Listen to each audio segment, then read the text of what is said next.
Hello students, welcome to third episode of chemistry cast. আশা করছি তোমরা সবাই ভালো আছো, সুস্থ আছো। আমরা পড়ছিলাম ল্যাবরেটরির নিরাপদ ব্যবহার এই অধ্যায়টি। আমরা আজকে এই এপিসোডে এই অধ্যায়ের বাকি অংশটুকু আলোচনা করব। তাহলে দেরি না করে চলো শুরু করা যাক। আমাদের আজকের প্রথম টপিক হচ্ছে রাসায়নিক দ্রব্য সংরক্ষণের সাধারণ নিয়মাবলী। এটা তোমরা একবার রিডিং পড়ে ফেলবা, এখান থেকে তেমন কোনো এমসিকিউ আসে না, তাও তোমরা রিডিং পড়ে রাখবা।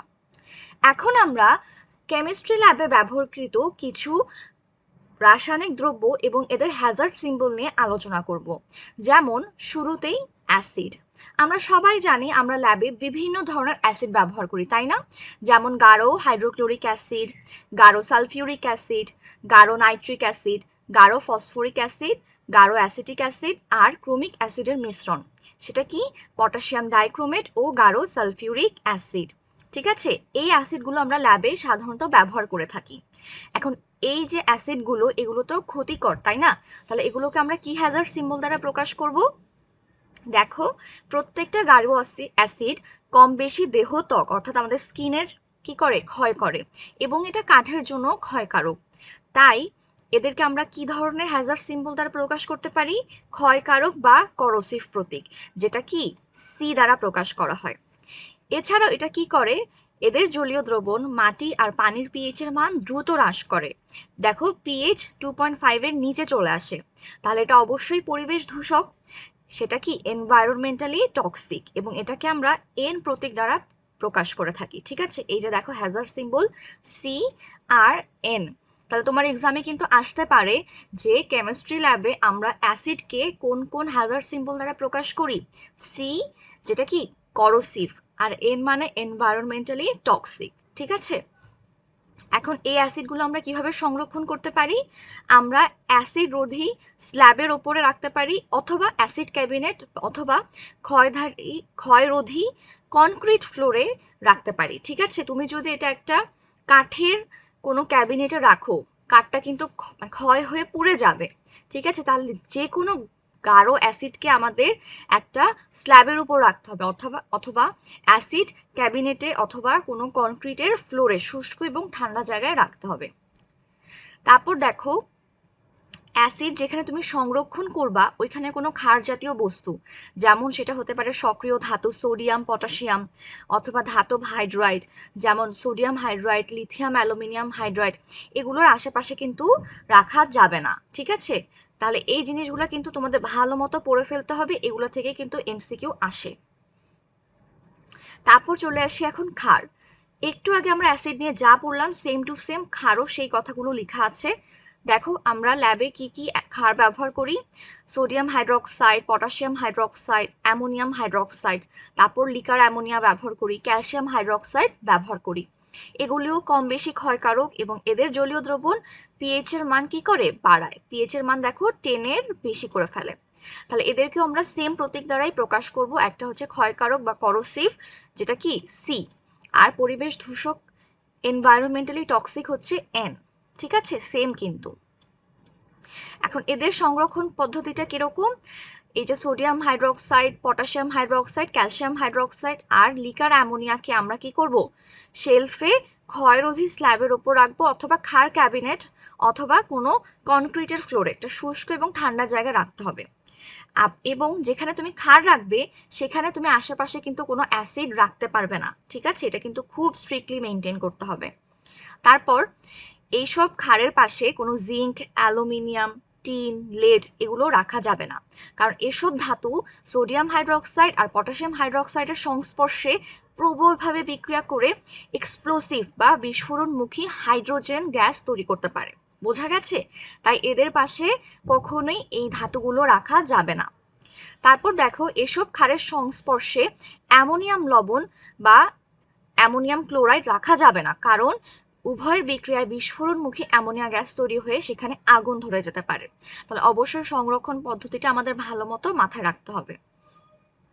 তারপর স্বাস্থ্য ঝুঁকি নিরাপত্তা, এটা কিন্তু আমরা ছকে অলরেডি পড়ে ফেলছি, এটাও তোমরা রিডিং পড়ে ফেলবা। আচ্ছা, এখন আমরা চলে আসব পানির সক্রিয় বিজারক বা রিডাকটেন্স। এরা পানির সংস্পর্শে প্রবলভাবে তাপোৎপাদী বিক্রিয়া সহ হাইড্রোজেন গ্যাস তৈরি করে, তাই এদেরকে বলা হয় পানি সক্রিয় বিজারক বা রিডাকটেন্স। এরা কারা? সোডিয়াম ধাতু, ধাতব hydride, sodium hydride, lithium aluminium hydride, sodium boron hydride. তোমার পরীক্ষায় কিন্তু আসতে পারে যে নিচের কোনটি পানি সক্রিয় বিজারক। এখন এদেরকে আমরা কোন ধরনের হ্যাজার্ড সিম্বল দ্বারা প্রকাশ করি? যেহেতু এরা বিক্রিয়ায় কি করে, প্রচুর পরিমাণে তাপ উৎপন্ন করে এবং হাইড্রোজেন গ্যাস উৎপন্ন করে, যেটা বিস্ফোরণ সহকারে জ্বলে ওঠে এবং গায়ে লাগলে এটা কি তোমার দহন মানে দগ্ধ সৃষ্টি করতে পারে এবং খাওয়ার পর মৃত্যুও হতে পারে। তাই এসব পানি সক্রিয় ধাতু এবং এদের হাইড্রাইডের হ্যাজার্ড সিম্বল হচ্ছে দাহ্য পদার্থ বা ফ্লেমেবল, যেটা প্রতীক হচ্ছে এফ। আর বিষাক্ত পদার্থ বা টক্সিক, যেটা আমরা টি দ্বারা প্রকাশ করি। এই যে এদেরকে কিভাবে সংরক্ষণ করব?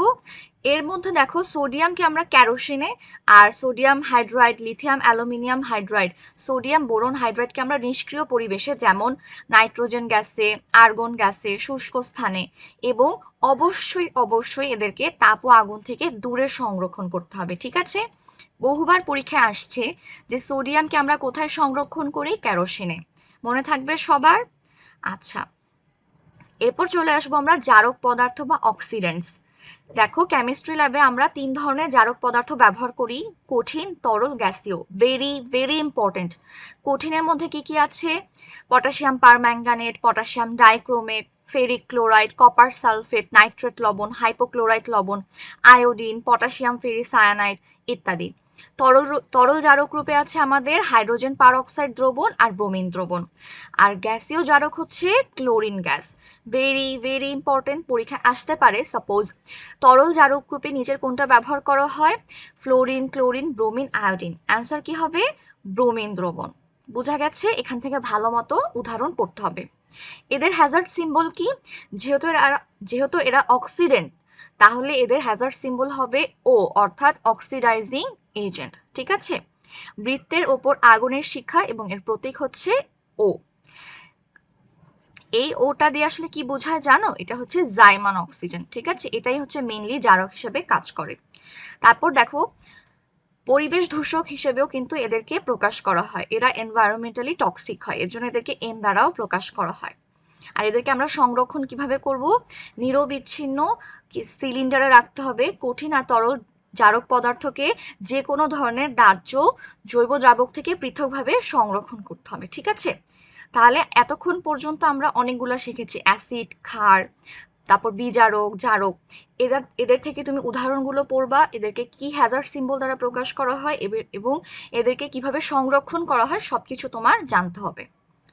আচ্ছা, রাসায়নিক দ্রব্য ব্যবহারের সতর্কতা, এটাও তোমরা একবার রিডিং পড়ে ফেলবা। এখান থেকে বুঝাই বলার মতো তেমন কিছুই নাই। এই ছকটা খুবই খুবই ইম্পর্ট্যান্ট। এখানে দেখো কিছু যৌগ দেয়া আছে যেগুলো আমরা নর্মালি ইউজ করে থাকি অনেক সময় কেমিস্ট্রি ল্যাবে অথবা কোনো কিছু তৈরি করতে, বাট এগুলো আসলে আমাদের পরিবেশের জন্য ক্ষতিকর বিষাক্ত পদার্থ। তাহলে আমরা এদের বিকল্প হিসেবে পরিবেশ বান্ধব কিছু পদার্থ বা উপাদান ইউজ করতে পারি, তাই না? তোমার পরীক্ষায় এখান থেকে কিরকম প্রশ্ন আসবে জানো? যেমন ক্লোরোফর্মের বিকল্প রূপে আমরা কি ব্যবহার করতে পারি? অ্যান্সার কি হবে? হেক্সেন। তারপর বেনজিন, এটা একটা ক্ষতিকর বিষাক্ত পদার্থ। তাহলে আমরা ল্যাবে অথবা যে কোনো শিল্প কারখানায় বেনজিনের বিকল্প হিসেবে কি ব্যবহার করতে পারি? টোলুইন। তাহলে এখান থেকে তোমাদের এভাবে প্রশ্নগুলোর অ্যান্সার শিখে ফেলতে হবে। ঠিক আছে? Very very important. তারপর দেখো রাসায়নিক দ্রব্যের নিরাপদ সংরক্ষণ ও বর্জ্য অপসারণ, মানে রাসায়নিক দ্রব্য ব্যবহার করার পর সেটা আমরা কিভাবে সংরক্ষণ করব এবং ব্যবহারের শেষে সেই ওয়েস্টটা আমরা কিভাবে ডিসপোজাল করব সেটা এখানে বলা আছে। এটাও তোমরা একবার রিডিং পড়ে ফেলবা, এখান থেকেও বুঝায় বলার মতো খুব কিছু নাই। এখানে দেখো কিছু ইম্পর্টেন্ট লাইন আছে, যেমন কোনো একটা অ্যাসিড ব্যবহার করার পর সেটা আমাদের আর কাজে লাগবে না, তো অ্যাসিডটাকে তুমি এমনিই ফেলে দিবা? না, সেই অ্যাসিডটাকে অবশ্যই আমাদের প্রশমিত করতে হবে। এর জন্য আমরা কি ব্যবহার করতে পারি? সোডিয়াম কার্বনেট অথবা চুনের গুঁড়া।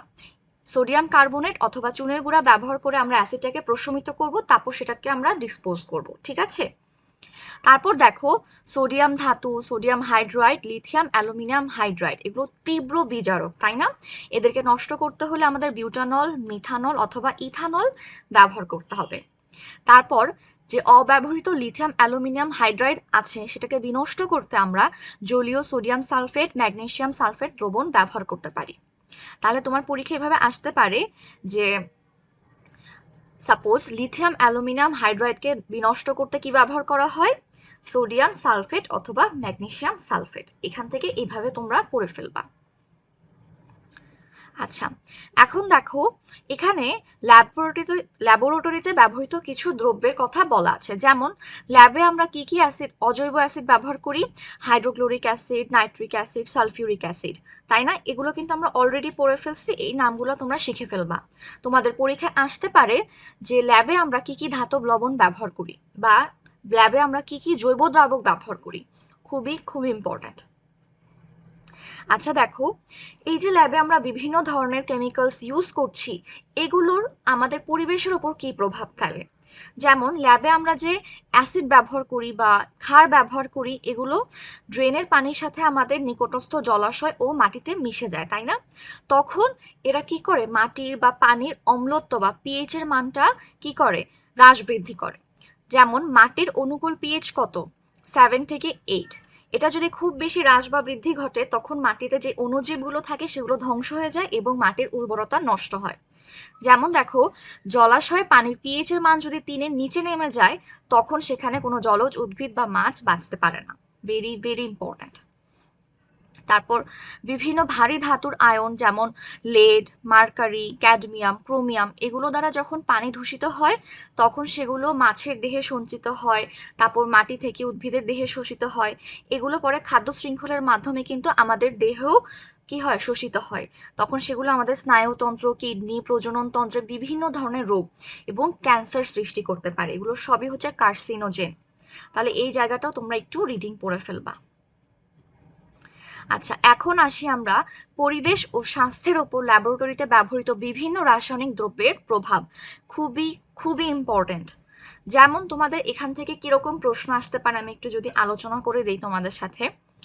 সালফিউরিক অ্যাসিড সাপোজ, এটা একটা মারাত্মক ক্ষয়কারী, তীব্র জারক ও নিরোধক, আমরা এটা শিখেছি। তাহলে তোমার পরীক্ষায় কিন্তু এরকম আসতে পারে যে নিচের কোনটি, মানে সালফিউরিক অ্যাসিড নিয়ে নিচের কোনটি সঠিক নয়? এটা মারাত্মক ক্ষয়কারী, তীব্র জারক, তীব্র নিরোধক, তীব্র বিজারক। অ্যান্সার কি হবে বলো তো? তীব্র বিজারক, তাই না? কারণ সালফিউরিক অ্যাসিড তো একটা জারক, তাহলে অবশ্যই এটা বিজারক হিসেবে কাজ করবে না। তাহলে এখানে আমরা 3টা অ্যাডজেক্টিভ কিন্তু শিখে ফেললাম: মারাত্মক ক্ষয়কারী, তীব্র জারক, তীব্র নিরোধক। এরা কি করে? যখনই আমরা সালফিউরিক অ্যাসিডের বাষ্পটা শ্বাসনালীর মাধ্যমে গ্রহণ করবে, এটা আমাদের চোখে, মুখে, শ্বাসনালীতে তীব্র প্রদাহ বা ইনফ্ল্যামেশন করবে। তারপর এটা যদি আমাদের গায়ের মধ্যে পড়ে তখন সেটা ত্বকে ফোসকা সৃষ্টি করবে, তাই না? এটা ফুসফুস আক্রান্ত করে, ত্বকে পড়লে মারাত্মক ক্ষয় করে। এটা এর জন্যই আমরা বলেছি এটা ক্ষয়কারী বা করোসিভ। আচ্ছা, এটা তো গেল আমাদের স্বাস্থ্যের উপর প্রতিক্রিয়া। এটা পরিবেশে কিরকম প্রতিক্রিয়া করতে পারে? যেহেতু এটা একটা অম্ল, তাহলে এটা যদি মাটিতে আর পানিতে মিশে অবশ্যই পিএইচটাকে হ্রাস করবে এবং জলজ প্রাণী এবং উদ্ভিদের ইকোসিস্টেমেরও পরিবর্তন করবে। যখনই মাটির পিএইচ খুব কমে যায় তখন সেটা মাটির অণুজীবকে ধ্বংস করে ফেলে, তখন ওই মাটিতে আর কোনো উদ্ভিদও জন্মাতে পারবে না। তাহলে খুব সুন্দর করে তোমরা এই ছকটা পড়ে ফেলবা, খুবই খুবই ইম্পর্ট্যান্ট। প্রথমে আমাদের স্বাস্থ্যের উপর প্রতিক্রিয়াটা পড়তে হবে এবং পরিবেশে কি করে সেটাও পড়তে হবে। যেমন দেখো, কস্টিক সোডা বা কস্টিক পটাশ এগুলো তীব্র ক্ষয়কারী ক্ষার। দেখো, মাত্র 10% সোডিয়াম হাইড্রোক্সাইড বা পটাশিয়াম হাইড্রোক্সাইডের জলীয় দ্রবণ মাত্র 30 সেকেন্ডের মধ্যে আমাদের চোখকে অন্ধ করে দিতে পারে। এটা কিন্তু পরীক্ষায় আসার মতো একটা এমসিকিউ, যে কত সেকেন্ডের মধ্যে কস্টিক সোডা আমাদের চোখকে অন্ধ করে দিতে পারে? 30 সেকেন্ডের মধ্যে। কত পার্সেন্ট জলীয় দ্রবণ? 10% জলীয় দ্রবণ, ঠিক আছে? তারপর এরা যেহেতু তীব্র ক্ষার, তাহলে এরা মাটিতে মিশে কি করবে? পানি দূষণ ঘটাবে, তাই না? পিএইচ এর মান দ্রুত বেড়ে যাবে, ফলে জলজ উদ্ভিদ আর প্রাণীর ক্ষতি হবে। তারপর দেখো, লিকার অ্যামোনিয়া, এটা কিন্তু পরীক্ষায় আসার মতো এমসিকিউ। লিকার অ্যামোনিয়া বলতে আমরা কি বুঝি? কত পার্সেন্ট অ্যামোনিয়ার জলীয় দ্রবণ? 35 থেকে 40%। পার্সেন্টেজটা কিন্তু খুবই খুবই ইম্পর্টেন্ট। তীব্র ঝাঁঝালো গন্ধযুক্ত অ্যামোনিয়া গ্যাস আমাদের শ্বাসের মাধ্যমে যদি প্রবেশ করে তখন আমাদের শ্বাসকষ্ট হয়, গলা ব্যথা হয়, শ্বাসনালীতে ভীষণ প্রদাহ সৃষ্টি হয়, ঠিক আছে? চোখ জ্বালাপোড়া করে, মুহূর্তের মধ্যে চোখ একেবারে ব্লাডি রেড, রক্তবর্ণ ধারণ করে। আর সর্দি কাশিতে মৃদু অ্যামোনিয়া গ্যাস আমাদের নাকের পানি ঝরাও বন্ধ করে দেয়, ঠিক আছে? খুবই খুবই ইম্পর্ট্যান্ট। এটাও যেহেতু একটা ক্ষার, এটা পানির পিএইচ এর মান বাড়াবে এবং মাছ সহ অন্যান্য জলজ প্রাণীর মুহূর্তের মধ্যে মৃত্যু ঘটবে, ঠিক আছে? তারপর অ্যামোনিয়া গ্যাস যদি বায়ুতে মিশে যায় তখন গাছপালা ঝলসে যায়, পাখিরা মরে যায়, মানুষ শ্বাসকষ্টে ভোগে, এমনকি মৃত্যুও হতে পারে। খুবই খুবই ইম্পর্টেন্ট একটা ছক, এখান থেকে প্রচুর প্রশ্ন আসতে পারে পরীক্ষায়, ভালো মতো তোমরা এটা পড়ে ফেলবা, সবগুলা পরীক্ষায় আসার মতো প্রশ্ন। দেখো এই যে ক্লোরোফর্মে আমরা সবসময় শুনেছি না যে ক্লোরোফর্ম কি করে, মানুষকে অজ্ঞান করার কাজে ব্যবহার করা হয়। এটা দেখো কেন্দ্রীয় স্নায়ুতন্ত্রের মারাত্মক ক্ষতি করে, শ্বাস প্রশ্বাসের ক্ষেত্রে এটা শ্বাসনালী আর ফুসফুসের মারাত্মক ক্ষতি করতে পারে, এবং এটা বেশি পরিমাণে যদি ফুসফুসে প্রবেশ করে তখন মৃত্যু কিন্তু অনিবার্য। তারপর এটা দেখো পানিতে কি করে, সূক্ষ্ম অণুজীবগুলোকে ধ্বংস করে দেয়, ফলে পানির ডিও, বিওডি, সিওডি এর মানে ভারসাম্য বিনষ্ট হয়।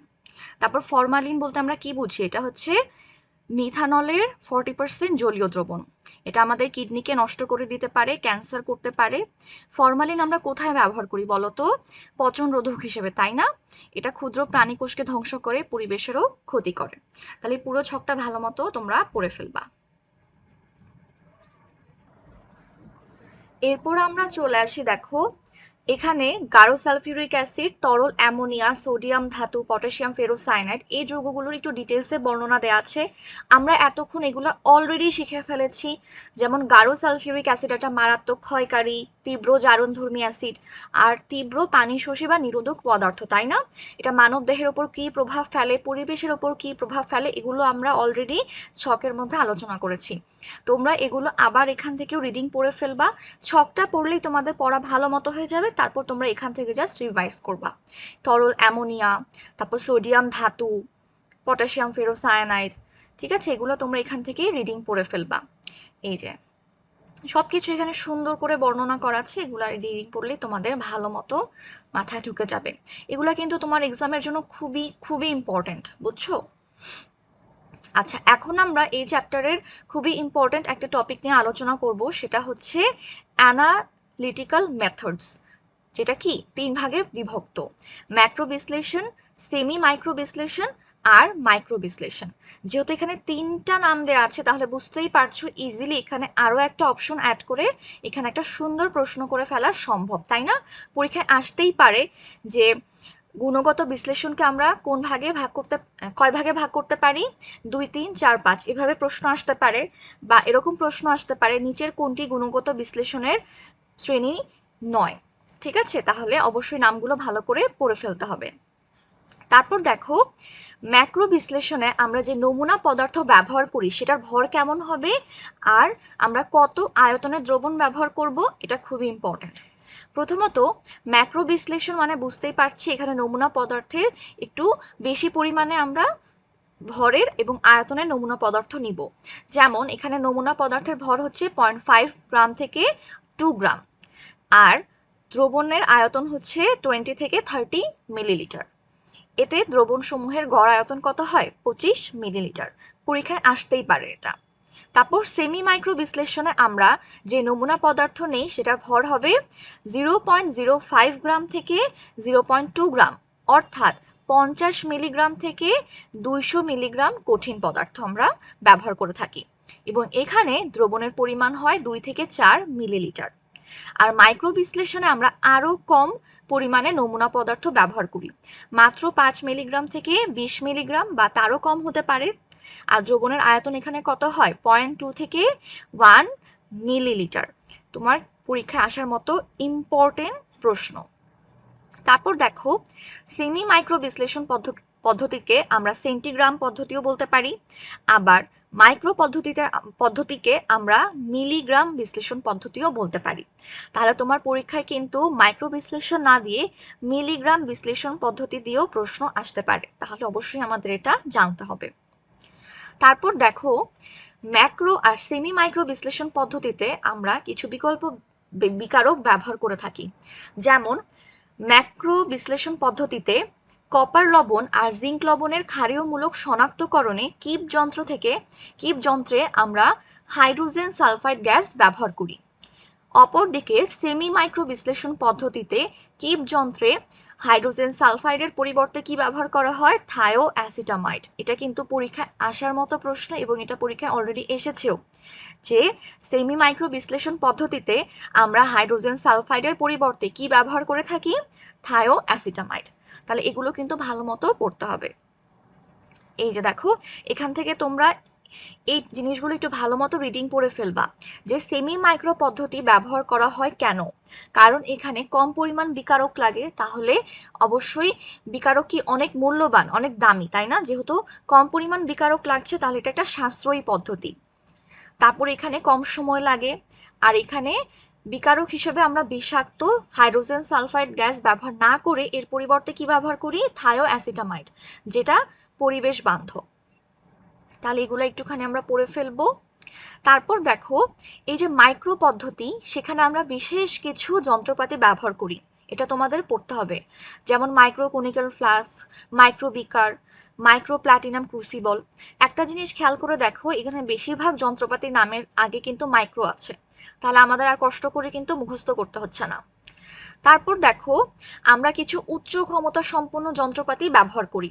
যেমন ক্রোমাটোগ্রাফিতে আমরা কি ব্যবহার করি? HPLC, high performance liquid chromatography. তারপর GPLC, gel permeation liquid chromatography. তারপর হচ্ছে গিয়ে মনে করো থার্মো অ্যানালাইসিস আমরা কি ব্যবহার করি? DSC, differential scanning calorimeter. তাহলে তোমার পরীক্ষায় যদি এরকম আসে যে থার্মো অ্যানালাইসিসে আমরা নিচের কোন যন্ত্রটি ব্যবহার করি? DSC, differential scanning calorimeter. তারপর পারমাণবিক শোষণ বর্ণালীতে আমরা কি ব্যবহার করি? AAS, atomic absorption spectroscopy. তাহলে এখান থেকে এটা কিন্তু ভালো মতো শিখে ফেলতে হবে, মনে থাকবে সবার। তারপর ম্যাক্রো বিশ্লেষণ পদ্ধতি, কেন এটা এখন আর বর্তমানে ব্যবহার করা হয় না অত বেশি? কারণ এখানে প্রচুর পরিমাণে বিকারক লাগে, আর আমরা জানি বিকারক অনেক বেশি পরিমাণে মূল্যবান, তাহলে অবশ্যই আমরা এতটা কি ব্যবহার করব না। তারপর এগুলো বিশ্লেষণ কাজের পরও কি করে? তোমার বর্জ্য পানি মাটিতে মিশে পিএইচ এর মানের পরিবর্তন ঘটায়, তাহলে এটা কি তোমার একটা পরিবেশ দূষণ করে, এর জন্য এটা এখন আর এত বেশি ব্যবহার করা হয় না। এখান থেকে এরকম প্রশ্ন কিন্তু তোমাদের আসতে পারে যে সেমি মাইক্রো বিশ্লেষণ পদ্ধতিতে আমরা যে নমুনা ব্যবহার করি সেটা কিরকম হবে। এরকম টাইপের প্রশ্ন তোমাদের জন্য খুবই খুবই ইম্পর্টেন্ট, তাহলে ভর এবং আয়তন কিন্তু ভালো মতো শিখতে হবে। তারপর সেমি মাইক্রো পদ্ধতিতে আমরা কি কি যন্ত্রপাতি ব্যবহার করি, এখানে খুব সুন্দর করে বর্ণনা দেয়া আছে, তোমরা পড়ে ফেলবা। কিন্তু দেখো, এখানে এক নজরে খুব সুন্দর করে এই ছকটার মধ্যে দেয়া আছে। তোমরা প্রথমে আগে বর্ণনাটা পড়বা, বর্ণনা পড়ার পর যখন তোমাদের মুখস্থ হয়ে যাবে, তখন তোমরা এখান থেকে রিভিশন করবা। যেমন তোমাদের পরীক্ষায় আসতে পারে সেমি মাইক্রো পদ্ধতিতে যে বয়লিং টিউব ব্যবহার করা হয় সেটা কত আয়তনের? 25 মিলিলিটার। বোঝা গেছে? তারপর কত আয়তনের পিপের ব্যবহার করা হয়? 2 থেকে 5 মিলিলিটার। এরকম প্রশ্ন আসতে পারে। কত আয়নের মেজারিং সিলিন্ডার ব্যবহার করা হয়? 5 মিলিলিটার। মনে থাকবে? এরপর আমরা চলে আসি ম্যাক্রো ও সেমি মাইক্রো বিশ্লেষণের মধ্যে তুলনা। Very very important. ম্যাক্রো বিশ্লেষণে আমরা যে বস্তু ব্যবহার করব সেটার ভর কত হবে? 0.5 গ্রাম থেকে 2 গ্রাম। অপরদিকে সেমি মাইক্রো বিশ্লেষণে আমরা 50 মিলিগ্রাম থেকে 200 মিলিগ্রামের বস্তু ব্যবহার করব। তারপর ম্যাক্রো বিশ্লেষণে দ্রবণের আয়তন হয় 20 থেকে 30 ml, আর সেমি মাইক্রো বিশ্লেষণে দ্রবণের আয়তন হয় 2 থেকে 4 ml। তারপর ম্যাক্রো বিশ্লেষণে আমরা মেজারিং সিলিন্ডার ব্যবহার করি তরল মাপার জন্য, আর সেমি মাইক্রো বিশ্লেষণে আমরা কি ব্যবহার করি? Semi micro capillary tube. তারপর ম্যাক্রো বিশ্লেষণে আমরা কিপ যন্ত্রে কি ব্যবহার করি? Hydrogen sulphide gas. অপরদিকে সেমি মাইক্রো বিশ্লেষণে আমরা ব্যবহার করি থায়োঅ্যাসিটামাইড। ঠিক আছে? তারপর ম্যাক্রো বিশ্লেষণে এখানে বেশি পরিমাণে কেমিক্যাল ব্যবহার করা হয় যেটা পরিবেশের জন্য ক্ষতিকর, এবং এখানে সময় বেশি লাগে। অপরদিকে সেমি মাইক্রো বিশ্লেষণে আমরা কম পরিমাণে পদার্থ ব্যবহার করছি, তারপর হাইড্রোজেন সালফাইড গ্যাস ব্যবহার করি না, সুতরাং এটা পরিবেশ বান্ধব এবং এখানে কম সময় লাগে। ঠিক আছে? এরপর দেখো সেমি মাইক্রো বিশ্লেষণ আর মাইক্রো বিশ্লেষণ, এখানেও খুব সুন্দর করে পার্থক্য দেওয়া আছে তোমাদের জন্য, ভেরি ভেরি ইম্পর্টেন্ট। বস্তুর ভর, দ্রবণের আয়তন, তরল পরিমাপ করার জন্য কি যন্ত্র ব্যবহার করি আমরা, এবং ব্যবহারের ক্ষেত্রে আমরা কি কি ব্যবহার মানে কি কি ক্ষেত্রে ব্যবহার করি, তারপর পরিবেশের উপর এগুলোর কিসের প্রভাব আছে, খুব সুন্দর করে তোমরা পড়ে ফেলবা। ভেরি ভেরি ইম্পর্টেন্ট, এখান থেকে পরীক্ষায় প্রশ্ন আসবে। এরপর দেখো আমরা কেমিস্ট্রি ল্যাবে নিজেদের নিরাপত্তার জন্য কি কি সামগ্রী বা ইকুইপমেন্টস ব্যবহার করতে পারি। যেমন আমরা সেফটি গ্লাস বা গগলস ব্যবহার করব অবশ্যই, তারপর সেফটি গ্লাভস ব্যবহার করব, শুরুতেই আমরা গ্লাভস নিয়ে আলোচনা করেছি। তারপর আমরা কি করব, পর্যাপ্ত পরিমাণে পানির ব্যবস্থা রাখবো। তারপর হচ্ছে আই ওয়াশ, শাওয়ার রাখতে হবে, কোনো কারণে যদি আমাদের চোখে কোনো কেমিক্যালস ঢুকে যায় তাহলে তাড়াতাড়ি যেন আমরা সেখানে পানি দিতে পারি, এজন্য অবশ্যই আমাদের আই ওয়াশ, শাওয়ারের ব্যবস্থা রাখতে হবে। তারপর পানিগাহ বা ওয়াটার বাথ, ওয়াটার বাথের ব্যবস্থা রাখতে হবে, এবং ওয়াটার বাথের সর্বোচ্চ তাপমাত্রা কত হয় দেখো, 99°C পর্যন্ত, ঠিক আছে। তারপর অবশ্যই ফিউম হুডের ব্যবস্থা রাখতে হবে, কারণ আমরা ল্যাবে অনেক বিষাক্ত, ক্ষতিকর, দুর্গন্ধযুক্ত গ্যাস বা ধোঁয়া উৎপন্ন হয়ে থাকে, সেগুলোর জন্য আমাদের অবশ্যই ফিউম হুডের ব্যবস্থা রাখতে হবে। যেমন দেখো গাঢ় sulphuric acid, nitric acid, hydrochloric অ্যাসিডের দ্রবণকে লঘু করার ক্ষেত্রে ফিউম হুড ব্যবহার করাই শ্রেয়। তাহলে তোমার পরীক্ষায় আসতে পারে যে কোন কোন ক্ষেত্রে আমরা ফিউম হুড ব্যবহার করব, গাঢ় সালফিউরিক অ্যাসিড, নাইট্রিক অ্যাসিড আর হাইড্রোক্লোরিক অ্যাসিড। তারপর লিগার অ্যামোনিয়াকেও লঘু করার ক্ষেত্রে আমরা ফিউম হুড ব্যবহার করতে পারি, ঠিক আছে। তারপর ল্যাবরেটরিতে যে সকল ফ্লেমেবল বা দাহ্য পদার্থ ব্যবহার করা হয় সেগুলোর জন্য আমাদের অবশ্যই সতর্ক থাকতে হবে। এই সকল দাহ্য পদার্থের আশেপাশে আগুন রাখা যাবে না। তারপর সোডিয়াম ধাতুতে যেহেতু পানি লাগলে আগুন ধরে, তাই কাজ শেষে সোডিয়ামকে কখনোই পানির সিঙ্কে ফেলবো না, অবশ্যই সেটা কেরোসিনের পাত্রে ডুবিয়ে রাখবো, তাই না। তাহলে এগুলোর খুব সুন্দর করে তোমরা রিডিং পড়ে ফেলবা। এই যে দেখো এখানে বোর্ডের কিছু প্রশ্ন তোমাদের এখানে দেওয়া আছে, তোমরা এগুলো প্র্যাকটিস করবে। এই যে তোমার বইয়ের মধ্যে প্রশ্নগুলো দেওয়া, এগুলো কিন্তু তোমাদের জন্য 100 ইম্পর্টেন্ট। বই খুললেই স্যাররা যখন রেডিমেড কোশ্চেন দেখে, তারা কিন্তু সেই কোশ্চেনগুলো এক্সামে দিয়ে ফেলে, তাহলে অবশ্যই তোমাদের এগুলো ভালো মতো পড়তে হবে। তারপর ল্যাবরেটরিতে অবশ্যই অগ্নি নিরোধ ব্যবস্থা রাখতে হবে, কারণ ল্যাবরেটরিতে দুর্ঘটনাবশত অবশ্যই আগুন লাগতে পারে, তাহলে আমাদের অবশ্যই ফায়ার এক্সটিংগুইশার ব্যবস্থা রাখতে হবে। তারপর আগুন লেগে গেলে কি করণীয় সেটা আমাদের জানতে হবে। তারপর প্রাথমিক চিকিৎসার জন্য একটা ফার্স্ট এইড বক্স রাখতে হবে আমাদের ল্যাবে। দেখো কতগুলো প্রশ্ন দেওয়া আছে, সবগুলো বাসায় তোমরা চ্যাপ্টার পড়া শেষে প্র্যাকটিস করবা। তারপর আমরা ল্যাবরেটরিতে কিট রাখবো, সেই কিটের মধ্যে কি থাকতে পারে দেখো, ব্যান্ডেজের কাপড়, ব্লেড, তুলা, ফরসেপ, তারপর লিউকোটেপ ইত্যাদি। ওষুধ হিসেবে আমরা Dettol, rubbing alcohol, rubbing alcohol বলতে আমরা কি বুঝি, 70% আইসোপ্রোপাইল অ্যালকোহল।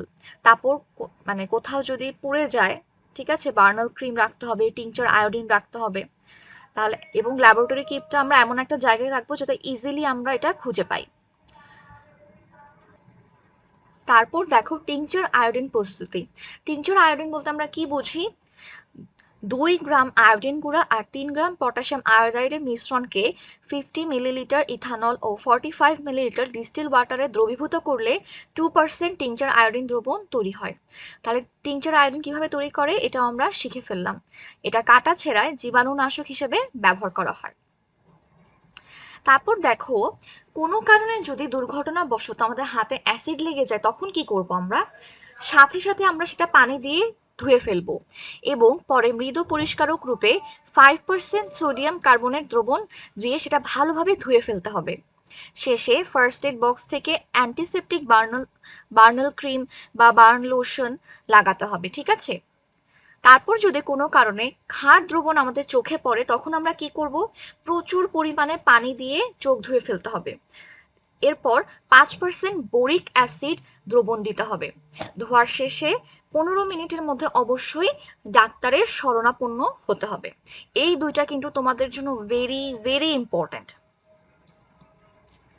অ্যাসিড লাগলে আমরা কি দিই? Sodium bicarbonate 5%। আর ক্ষার দ্রবণ চোখে পড়লে আমরা দিই 5% বোরিক অ্যাসিড। মনে থাকবে সবার, এটা খুবই খুবই ইম্পর্ট্যান্ট। তাহলে এখানেই আমাদের এই অধ্যায় শেষ।